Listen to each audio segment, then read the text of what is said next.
నమస్కారం. భక్తి భాస్కర ఛానల్కు స్వాగతం. ముందుగా భక్తి భాస్కర ప్రేక్షకులకు వసంత పంచమి శుభాకాంక్షలు. వసంత పంచమి సందర్భంగా ప్రముఖ ఆధ్యాత్మికవేత్త డాక్టర్ సునీత రామ్మోహన్ రెడ్డి గారు ఈరోజు మన స్టూడియోకి విచ్చేశారు. ఈ వసంత పంచమి పర్వదినానికి సంబంధించిన ఆధ్యాత్మిక విషయాలను ఈరోజు ఆమెను అడిగి తెలుసుకుందాం. నమస్తే మేడం. నమస్తే అమ్మా. మేడం, ఈ వసంత పంచమి అంటే ఏమిటి, దీని ప్రాముఖ్యత గురించి వివరిస్తారా? తప్పకుండా అమ్మా. సనాతన ధర్మంలో భారతీయులుగా ఉన్నటువంటి వాళ్ళందరికీ జ్ఞాన సముపార్జన చేయాలనుకునే అందరికీ కూడా వసంత పంచమి అనగానే చాలా ఇష్టమైనటువంటిది. ఎందుకంటే మా పిల్లలందరూ కూడా జ్ఞానవంతులు కావాలి అనుకునేటువంటి అమ్మలే ఉంటారు ప్రతి ఒక్కరు. కాబట్టి మనకి మార్గశిర మాసంలో వచ్చేటువంటి అంటే శుక్ల పక్షంలో వచ్చేటువంటి పంచమి ఏదైతే ఉంది దాన్ని వసంత పంచమి అంటాం, లేదు అంటే శ్రీ పంచమి అంటాం. ఇంకా దానికి మదన పంచమి అని కూడా పేరు ఉంటుంది. ఒక్కొక్కరు ఒక్కోలా చెప్తారు. ఇప్పుడే అంటే అమ్మ ఆవిర్భవించిందా, అమ్మకి ఇప్పుడే పుట్టినరోజా అనేటువంటిది చాలామంది ప్రశ్న కూడా ఉంటుంది.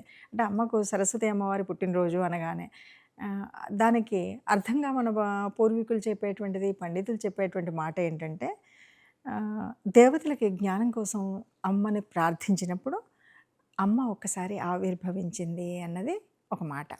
మొత్తంగా వసంత పంచమి అని మరి అలా అయితే అమ్మవారు పుట్టింది కదా, అమ్మవారు పుట్టినరోజుతో మనం జయంతి అని ఏదో పెట్టాలి కదా, వసంత పంచమి అని ఎందుకన్నారు అని కొంతమంది చెప్తారు. ఇక వసంత ఋతువు ప్రారంభమయ్యేటువంటి సమయం కదా అని కొంతమంది.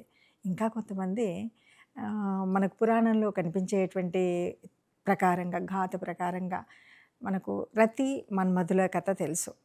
ఆ మన్మధుడిని మనము వసంతుడు అని కూడా అంటారు. ఈ రతి మన్మధులు ఎందుకంటే వాళ్ళకి ఉండేటువంటి ఆ కామకేలి అని అనొచ్చు, లేదా ఒక ఉత్పత్తికి కారణమైనటువంటి అంటే ఇంతవరకు అసలు ఈ సృష్టి కొనసాగడానికి కారణమైనటువంటి ఏ జంట ఎవరైతే ఉన్నారో వాళ్ళు ఆ రతి మన్మధులు ఆడినటువంటి ఒక మదన ఉత్సవం అన్నమాట. ఆ ఉత్సవం కాబట్టి మదనుడు ఆడినటువంటి ఆట కాబట్టి ఆయన్నే వసంతుడు అని కూడా అంటారు. వసంత పంచమి ఇలాగా పేర్లు ఆ రకరకాలైనటువంటి ఆ కథల ప్రకారంగా వచ్చినటువంటివి అమ్మ. మొత్తంగా వసంత పంచమి అంటే మనం ఆ రోజు అమ్మవారు ఆవిర్భవించిందా, అమ్మవారి దర్శనం ఇచ్చిందా, మొట్టమొదటిసారి శ్రీకృష్ణుడు అనుకున్నప్పుడు కనబడిందా, ఇలా రకరకాలుగా ఏది ఏమన్నా ఆ రోజు అమ్మవారిని ప్రార్థించడం, పూజించడం. ఆ పూజలు కూడా ముఖ్యంగా జ్ఞానం కోసం. కాబట్టి జ్ఞానం ఎవరికి కావాలంటే పసిపిల్లల దగ్గర నుండి మనకు బాహ్యంగా కనబడేటిది ఏంటి నేటి కాలంలో చదువు. కాబట్టి ఈరోజు వసంత పంచమి అనగానే ఎక్కడ చూసినా కూడా అక్షరాభ్యాసాలు మనకు కనబడతాయి. వసంత పంచమి అనగానే మనకు కొత్తగా ఏదైనా విద్య ప్రారంభించాలి అంటే ప్రారంభించేటువంటిది కనబడుతుంది. మొత్తంగా వసంత పంచమి అనగానే సరస్వతీదేవి ఆరాధన దాదాపు భారతదేశమే కాదమ్మా, ఎక్కడ గుళ్ళున్నా కూడా అమ్మవారి ఆరాధన కనిపించేటువంటిది వసంత పంచమి. చిన్నపిల్లలకి మాటలు రాని చిన్నపిల్లలకి నాలుకపై బీజాక్షరాలు రాయిస్తారు ఈ రోజున అని విన్నాను మేడం, నిజమేనా అది? ఇది చాలా చోట్ల జరిగేటువంటిదే. ఇది రాయొచ్చా రాయకూడదా అనేటువంటి మీమాంసతో కొంతమంది ప్రశ్నలు కూడా వేస్తుంటారు. ఇక్కడ మనకు బాగా గుర్తు కాళిదాసు గొర్రెల కాపరి. మరి అలాంటి వాడు మహాకవిగా, కాళిదాసు కావ్యం లేకుండా మనకి అసలు సాహిత్యమే లేదు. అలాంటిది కాళిదాసు ఎలా అయ్యాడు? అమ్మ కాళికామాత కాళిదాసు అని ఎందుకు అనబడ్డాడంటే ఓ గొర్రెల కాపరి ఆయన నాలుక మీద రాసినటువంటి ఆ బీజాక్షరాల పుణ్యం వల్లనే అంత జ్ఞానవంతుడయ్యాడు. మరి అలాంటిది ఆ నమ్మకము ఆ పరంపర ఉంటుంది. కాబట్టి మనందరికి కూడా ఇప్పుడు ఏంటంటే ఈ పంచమి అనగానే చాలా వరకు అక్షరాభ్యాసాలు చేయించడం చాలా చూస్తుంటాం. కొద్దిగా చదువుతున్న వారిలో కొంచెం మందుకోడితనంగా ఇలా ఉన్న వాళ్ళని పిల్లలని తల్లులు ఎవరైనా పండితులు లేదా సరస్వతి కుంభావ సరస్వతులు అంటుంటారు, అలాంటి గొప్ప జ్ఞాన సంపన్నులు ఉంటే వాళ్ళ చేత ఈ నాలిక మీద ఆ బీజాక్షరాలు రాయించడం అనేది చేస్తూ ఉంటారు. దీనివల్ల ఏంటంటే జ్ఞానం పొందుతారు అని, మతిమరుపు ఉండదు అని, లేకపోతే ఆ మందకోడితనం ఉండదు అని. ఇది చేస్తారా చేయరంటే నమ్మకాన్ని బట్టి ఉంటుంది. కానీ ఇది ఇంతకుముందు మనకు ఉందా లేదా అంటే ఉంది. కాబట్టి తప్పకుండా చేసినంతలో తప్పు లేదు, చెయ్యొచ్చు, మన నమ్మకాన్ని బట్టి ఉంటుంది తల్లి. అలాగే సరస్వతి మాతను ఎలా పూజిస్తారు, దీనిలోని ఆచార వ్యవహారాల గురించి వివరిస్తారా? సరస్వతి మాతను ఎలా పూజిస్తారంటే మనకు రెండు రకాలుగా చెప్పాలి. మానసికంగా బాహ్యంగా రెండు రకాలు చెప్పాలి. మానసికంగా అని అన్నప్పుడు ఒక ఎవరైనా సరే మనం ఒక కార్యాన్ని ప్రారంభించినప్పుడు తప్పనిసరిగా విఘ్నేశ్వర స్తుతి ఎలా ఉంటుందో అలాగే సరస్వతి స్తుతి ఉంటుంది. ఇప్పుడు మీరు ప్రాచీన కవులు ఎవరినైనా తీసుకోండి, వాళ్ళు రాసేటువంటి కావ్యానికి ముందుగా స్తుతి అనేది లేకుండా, సరస్వతి అమ్మ ప్రార్థన లేకుండా ఏ రకమైన కావ్యం కూడా ముందుకు వెళ్ళదు. అలాగే ఇది మనం మానసికంగా ఒక కవులు కానీ, పండితులు కానీ, ఇంకెవరైనా పెద్దవాళ్ళు కానీ ఒక మంచి కార్యం చేస్తున్నప్పుడు, ఒక జ్ఞాన సంపన్నమైనటువంటి స్థితి కావాలి అన్నప్పుడు తప్పనిసరిగా పూజించేటువంటిది సరస్వతి మాత యొక్క ప్రార్థన కానీ, శ్లోకం కానీ, కవచం కానీ, ఏదైనా కానీ ఇది చేస్తాం. ఇక పండగ పేరు చెప్పి మనం సరస్వతి ఇప్పుడు నవరాత్రుల్లో వచ్చినప్పుడు చేస్తూ ఉంటాం. అలాగే వసంత పంచమి అప్పుడు ఇలా అమ్మవారికి ప్రత్యేకించి సరస్వతి రూపాన్ని పెట్టి, లేకపోతే సరస్వతి ఆలయానికి వెళ్ళి చేసినప్పుడు ఇక్కడ అమ్మ శ్వేతవర్ణంలో ఉంటుంది. అంటే పూర్తిగా అమ్మకు పెట్టేటువంటి ఆహారమైన, ఆహార్యమైన అన్నీ కూడా తెల్లగా శ్వేతంగా ఉంటాయి అని అర్థం. ఇక్కడ ఆ శ్వేతంలో అంటే ఆ తెల్లటి పదార్థము, లేకపోతే తెల్లని చీర, తెల్లని పూలు, తెల్లని అంతా ఎందుకు, ఆ క్షీరాన్నము ఇవన్నీ ఎందుకు అంటే స్వచ్ఛతకు ప్రతీక. శారద నీరదేందు ఘనసార పటీర మరాల మల్లికాహార తుషార ఫేణ రజతాచల కాశ ఫనీష కుంద మందార సితతామర సామర వాహిని శుభాకారత నొప్పు నిన్ను మదిగానగ నిన్నడు కలుగు భారతి అన్నారు పోతన వాళ్ళు. అన్నీ కూడా తెల్లటి మంచు బిందువులాగా తెల్లని వస్తువులతోటి ఆయన పోల్చాడు. అమ్మ చూస్తే తెలుపు ఎక్కడెక్కడ ఉంటుందో అక్కడ అదంతా కూడా అమ్మలో ఉంది అంటారు. నవరాత్రులలో కూడా సరస్వతి అమ్మవారి అంటే మూలా నక్షత్రం రోజు తప్పనిసరిగా శ్వేతవర్ణాన్నే ధరిస్తారు. అంటే అమ్మకు తెలుపు ఇష్టం, మేము తెలుపు వర్ణంలో ఉంటే అమ్మ దృష్టి మా మీద పడుతుంది.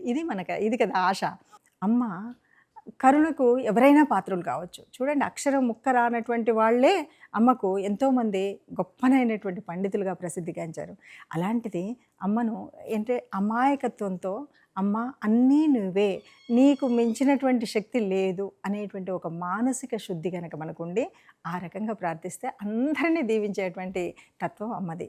హంసవాహినిగానే అమ్మను కొలుస్తారు.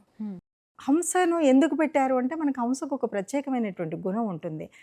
క్షీర నీర న్యాయము అంటుంటాం. అంటే పాలు నీళ్లు కలిపితే కూడా కేవలం పాలను మాత్రమే గ్రహించగలిగే శక్తి ఉన్నటువంటిది ఏదైనా ఉందా పక్షి అంటే హంస. మరి అలాంటి అంటే అంత జ్ఞానం మనకు వస్తుందన్నమాట. మన ముందు ఏదో 4-10 మంది కనబడుతుంటారు, 10 రకాల ప్రశ్నలు వేస్తూ ఉంటారు. ఏది న్యాయం ఏది అన్యాయం అనేది తెలుస్తుంది ఎప్పుడు అమ్మ కృప మన మీద ఉంటే. మనం అంత జ్ఞానం, ఎందుకంటే ఆ జ్ఞానం వస్తేనే కదా ఒక వేదం, ఒక తర్కం, లేకపోతే ఇవేవి కాదు అంటే మనం చదువుకునే సబ్జెక్టు ఏదైనా సరే దాంట్లో ఉన్నటువంటి తెలిస్తే కదా ఇది నిజం ఇది అబద్ధం అని చెప్పగలుగుతాం.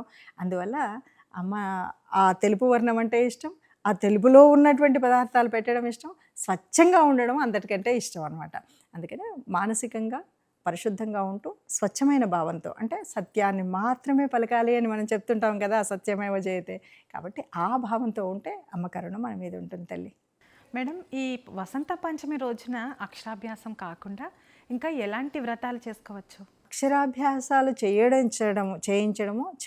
చేసుకోవడము ఎంత ముఖ్యమో అలాగే ఆ అక్షరానికి సంబంధించినటువంటి జ్ఞానాన్ని పంచడం. అంటే బీద పిల్లలు ఉన్నారు, వాళ్ళకి పుస్తకాలు పంచడం, పలకలు పంచడం, పెన్నులు పంచడం. లేదు పెద్దవాళ్ళే ఉన్నారు, నాకేదో చాతనైంది ఈ పండగ రోజు నేను 4 భారతం పుస్తకాలు తీసి పంచుతాను, లేకపోతే ఒక భగవద్గీతను తీసి పంచుతాను. ఎందుకంటే ఈ జ్ఞానాన్ని మళ్ళీ 10 మందికి పంచాలి. ఇది కదా మనం చేయాల్సిందే. అమ్మను ఆరాధించడం అంటే అమ్మ ఎలా ఉందో నేను అలా తయారవుతానంటే కాదు. ఇప్పుడు మనం ఎప్పుడు గురువు గారుల గురించి చెప్పినప్పుడు ఓ మాట చెప్తూ ఉంటాం, ఏంటంటే వ్యాస జయంతి అప్పుడు ఇలా కూడా చేస్తూ ఉంటాం. అప్పుడు చెప్తూ ఉంటాం, వ్యాసుల వారు ఏం చేశారంటే ఆయన ఏదైతే ఆశించారో ఆ ఆశయాన్ని కొనసాగించడం అసలైన పూజ. అంతే తప్ప ఓ ఫోటో పెట్టి దండ పెట్టి కొబ్బరికాయ కొట్టడం కాదు. ఏంటి, జ్ఞానం అనేది ఇక్కడ ప్రసరించాలి. అందుకని మనం ఇక్కడ చేయాల్సింది ఏంటంటే ఆ జ్ఞానానికి ప్రతీకలైన గ్రంథాలు ఏవైనా ఉంటే ముద్రించడం, పంచడం, దానికి సంబంధించినటువంటి విషయాలు చేయడం కూడా ఈ పండుగలో చేసేటువంటి స్థితి అమ్మ. మేడం, కొన్ని వేరు ప్రాంతాల్లో కూడా ఈ వసంత పంచమిని జరుపుకుంటూ ఉంటారు. అంటే కొంతమందికి వసంత పంచమి అంటే రంగులు జల్లుకునే పండుగలా కూడా చేసుకుంటూ ఉంటారు. దాని గురించి చెప్తారు? ఇది మనం ముందే అనుకున్నాము. మన్మధుడి పండగని, మనం వసంతుడు అని ఆయన్నే అంటారని, వసంతోత్సవాలు అని, దీని తర్వాత వచ్చేటువంటి హోలీకి కూడా ఈ కాంబినేషన్ ఉంటుంది అన్నమాట. ఎందుకంటే ఈ వసంత ఋతువు కూడా ప్రారంభమయ్యేటువంటి సమయం. ఆ, ఇప్పుడు పూసేటువంటి పూతతోనే కదా మనం సహజంగా ఇప్పుడు చల్లుకున్నటువంటి రంగులు ఆ రోజు చల్లుకోలేదు. మన దగ్గర ఉన్నటువంటి సనాతన ధర్మంలో ఉన్న గొప్పతనం ఏంటంటే ఏదైనా కూడా ప్రకృతిలో లభించేటువంటిది, ప్రకృతి మనకిచ్చేటువంటిది, ఆ ప్రకృతి మనకు ఆరోగ్యతత్వాన్ని అందిస్తుంది, ఆనందాన్ని ఇస్తుంది, ఆహ్లాదాన్ని ఇస్తుంది. అలాంటిదే ఈ వసంతోత్సవం. ఈ రతి మన్మధులు ఆ వసంతోత్సవాన్ని చేసుకున్నారని. ఎందుకు అంటే భార్యాభర్తలు ఎప్పుడు కూడా ఏదో ఇప్పుడు చూస్తున్నట్టు సినిమాల్లో ఉన్నట్టు మాట్లాడుకోవడం అనేది ఉండేది కాదు. చక్కగా ఆనందంగా ఒక సంతోషమైనటువంటి జీవితాన్ని గడిపేటప్పుడు సత్సంతాన్ని పొందగలుగుతారు. సత్సంతానం ఉంటే ఒక జీవన తీరు మారుతుంది. ఎందుకంటే ఈరోజు అనుకున్నటువంటి, ఈరోజు కనబడుతున్నటువంటి అనేక రకాలైన అరాచకాలు కానీ, దుర్మార్గాలు కానీ, దుష్టత్వాలు కానీ ఉండకుండా ఉండాలి అంటే ఒక అసలు సిసలైనటువంటి సంతానం ఉండాలి. ఎప్పుడు ఉంటుంది? భార్యాభర్తలు ఇద్దరు కూడా ఆనందంగా, సంతోషంగా, ఒకరి మనసు ఇంకొకరు ఎరిగినట్టుగా ఉన్నప్పుడు జరుగుతుంది. అలాంటప్పుడు జరుపుకునేటువంటిదే వసంతోత్సవం అమ్మ. ఈ వసంతోత్సవంలో ఏంటి, ఏదో నీళ్లు రాసేసి పిచ్చి రంగులు చల్లుకోవడం వసంతోత్సవం కానే కాదు. వసంతోత్సవం అంటే మనం ఇప్పుడు హోలీ వచ్చేది ఆ వసంతోత్సవానికి ప్రతీకే కదా. ఆ వసంతంలో ఏంటి, చక్కగా ప్రకృతిలో లభించేటువంటి పుష్పాలు, వాటితో వచ్చేటువంటి వర్ణాలను తీసి అవి చల్లుకునేవాళ్ళు. ఎందుకు అంటే వసంతం ఎప్పుడు కూడా కొంత తాపాన్ని కలిగిస్తుంది అంటారు. అందుకే ఈ మదనుడు కానీ వసంతుడు అని పేర్లు వచ్చిన వాటిల్లో అదే అనమాట. ఈ గోగు పూలతో మనం ఉంటాయి కదా, fire of the flame of the forest ఏదో అంటారు. అది ఏంటి అంటే మోదుగు పువ్వు అంటారు. ఆ పువ్వు నిజానికి అది మనం హోలీ రోజు చల్లుకోవాల్సినటువంటిది. ఆ పువ్వు పసర్లు ఉంటాయి కదా, వాటితో ఎందుకు అంటే భార్యాభర్తలు వయసులో ఉన్నటువంటి వాళ్ళు వచ్చేటువంటి ఆలోచన భావంలో ఉన్నటువంటి ఆ తత్వంలో శరీరాన్ని చల్లబరిచేటువంటి గుణం కలిగినటువంటి ఊది ఉంటుందమ్మా. అలాంటి వాటిని తీసుకొని జలకాలని జల్లుకోవడాన్ని వసంతోత్సవాలు అనేవాళ్ళు. మీరు కొన్ని ప్రాంతాల్లో ఇప్పటికి కూడా పెళ్ళైన తర్వాత వసంతకాల ఆడుకోవడం అని వసంతోత్సవాలు అని అంటారు. పసుపు కుంకుమలు పవిత్రమైనటువంటి వాటిని వాటిలో పోసుకొని జల్లుకోవడం అని. ఇదంతా ఎందుకంటే ఒక వేడుక, ఒక ఉత్సాహం, వీటితో పాటు ఒకరి మనసులో ఉన్నటువంటి ఒకరినొకరు బాగా దగ్గరగా అర్థం చేసుకోవడం కోసం కల్పించేటువంటి శక్తి అమ్మ. అందుకని ఇది అన్ని చోట్ల ఆడుతారు. కొన్ని చోట్ల ఈ పేరు ఉండొచ్చు, ఇంకో చోట్ల ఏ పేరు ఉండొచ్చు. పేరు ఏదైనా పెన్నిది మాత్రం అదే. అంటే భార్యాభర్తలు సరిగ్గా ఉండాలి, కుటుంబం బాగుండాలి, సత్సంతానం కలగాలి అనేటువంటి భావన భారతదేశం అంతటా ఉన్నటువంటి స్థితి. అందుకని అది ఉంటుంది. ఇక పండగ పేర్లు అలాగే మారుతూ వచ్చాయి. ఒక చోట అమ్మవారికే చేస్తూ ఉంటారు కాబట్టి కేవలం వసంత పంచమి, లేదంటే అమ్మవారు స్త్రీ రూపం కాబట్టి స్త్రీ అంటే లక్ష్మి, ముగ్గురమ్మలకు మూల రూపం అలా అంటారు కాబట్టి స్త్రీ పంచమి అని అలా పేర్లు మారుతున్నాయి. కానీ పండగ దేశమంతటా కాదు, ప్రపంచంలో ఎక్కడ హిందువు ఉన్నా ఈరోజు పూజ చేస్తారు తల్లి. మేడం, అలాగే పురాణాలలో ఈ వసంత పంచమి గురించి ప్రస్తావన ఎక్కడైనా ఉందా? ఉందమ్మా. మనకి దేవి భాగవతం, అలాగే బ్రహ్మవైవర్త పురాణం, వీటిలలో మనకి ఈ పండగ గురించి చాలా చోట్ల కనబడుతుంది. అసలు ఈ సరస్వతీదేవిని ఎవరు ఆరాధించారు ముందు, అసలు సరస్వతీదేవి లేదా ఉందా అన్న ప్రశ్న కూడా అక్కడే మొదలవుతుంది. శ్రీకృష్ణ భగవానుడు అంట తనకు పాలక అధికారం కావాలని, అంటే శ్రీకృష్ణుడు ఎప్పుడూ కూడా ఏదో ధర్మం చెప్తూ ఉన్నాడు, ఎక్కడ యుద్ధం చేస్తానో లేకపోతే అధికారం కావాలనో రాజ్యం కావాలనో అని ఎక్కడ మనకు కనబడలేదు పూర్తిగా. కానీ ఆయన కనిపించిందంట. అలా అనిపించి అమ్మవారిని పూజ చేశాడంట. అలా పూజ చేసినప్పుడు ఆ చతుర్భుజాలతో, ఇప్పుడు సరస్వతీదేవి అమ్మవారు ఏ రూపం ఉంటుందో ఆ రూపంతో పూజ చేశాడంట. మొట్టమొదటిసారిగా కృష్ణుడికి ఒక గొప్పనైన శక్తినిచ్చినట్టుగా కనిపించినటువంటి అవతారమే సరస్వతి అమ్మవారి అవతారం అంట. ఇది మనకు పురాణంలో కనిపిస్తుంది. ఇంకా మనకి ఇంకొక మాట కూడా కనిపిస్తుందమ్మా. అంటే పురాణంలోనే యాజ్ఞవల్కుడు అనేటువంటి మహర్షి గురించి చెప్తూ ఉంటారు. ఈ యాజ్ఞవల్కుడు గొప్పనైనటువంటి జ్ఞాని. గురువుల దగ్గర బోల్డంత వేదం అన్నీ కావాల్సినటువంటి జ్ఞానాన్ని అంతా సంపార్జన చేశాడు. కానీ జ్ఞానం వచ్చిన తర్వాత ఒక చిన్న పొరపాటు చేశాడు. గురువు గారినే పెద్దగా లెక్క పెట్టలేదు. నేను జ్ఞానవంతుడిని, గురువు జ్ఞానవంతుడు అనేటువంటి ఒక చిన్న భ్రమలోకి వెళ్ళిపోయాడు. దాంతో గురువు గారికి కోపం వచ్చి శాపం పెట్టాడు. ఇప్పటి వరకు నీకు ఏ జ్ఞానం అయితే ఉంది, నేను గురువుతో సమానమని అనుకున్నావో అది నశిస్తుంది అని. అప్పుడు యాజ్ఞవల్కుడు ఏం చేశారంటే సూర్యభగవానుడి దగ్గరికి వెళ్ళి తపస్సు చేశాడు. తపస్సు చేసినప్పుడు మళ్ళీ అప్పుడు సరస్వతి కవచం అనేటువంటిది ఒకటి భగవానుడు చెప్పాడు. సూర్యభగవానుడు యాజ్ఞవల్కుడు తపస్సు చేసి ఆ సరస్వతి అమ్మవారి కవచాన్ని చదువుకున్న తర్వాత ఆయన మళ్ళీ మొత్తం జ్ఞానాన్ని పొందాడు. ఇది మనకు కనిపిస్తున్నటువంటి పురాణాల్లో కనిపిస్తున్నటువంటి ఒక ఇతివృత్తం. ఓకే. దీన్ని బట్టి మనకి ఏమర్థమవుతుంది అంటే మొత్తంగా సరస్వతి అమ్మవారు ఉన్నారు, ఆ అమ్మవారిని ఆరాధించాలి, ఆ అమ్మవారి వర్ణం ఇలా ఉంటుంది, ఎవరు ఏది కోరుకుంటే అలాగా ఆ కోరికను తీర్చడం కోసం అమ్మవారు అప్పటి నుండి ఉంది కాబట్టి ఇప్పటికీ ఎప్పటికీ కూడా సరస్వతి ఆరాధన అనేది ఉంటుంది అని మనకు అర్థమవుతుంది. అందుకే పూజలో ఎలా చేయాలి అని మనం ఇందాక అనుకున్నప్పుడు ఈ పూజలో సరస్వతి కవచం కూడా చదువుతుంటారు. ఇంకా కొద్దిగా జ్ఞానము అంటే మతిమరుపు ఉంది నాకు అది అన్నప్పుడు కూడా మనం తీసుకునే ఒక లేహం పేరు కూడా సరస్వతి లేహం అంటుంటారు, సరస్వతి ఆకు నుండి అని. ఎందుకంటే దానివల్ల తెలియకుండానే ఆ జ్ఞానాన్ని వృద్ధి చేసుకునే శక్తి వస్తుంది. అలాగే ఈ సరస్వతి కవచాన్ని తప్పనిసరిగా రోజుకు 21 సార్లు చదువుకోవడం అలాంటివి చేస్తూ ఉంటారమ్మా. తప్పకుండా అంటే ఆ మతిమరుపు పోయి జ్ఞానం వృద్ధి చెందేటువంటి స్థితి అయితే వస్తుందమ్మా.